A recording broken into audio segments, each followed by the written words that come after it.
তো গাইস আমরা বাংলাদেশে এসেছিলাম, কালকে খাসির মাংস নিয়েছিলাম এবং মাথা নিয়েছিলাম। তো দেখতে পাচ্ছেন কালকের খাবার মানে তরকারি এখনও আছে, তো সেজন্য মুড়ি দিয়ে আর এই মাংস ঝোল দিয়ে খাবো।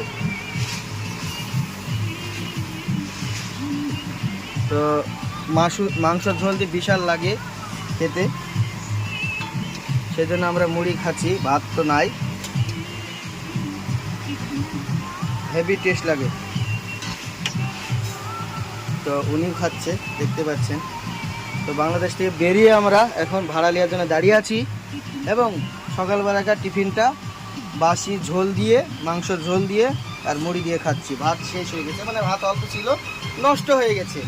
এই যে চানাচুর আমাদের। তো গাইস দেখা হবে পরে ভিডিওতে। Tata bye bye.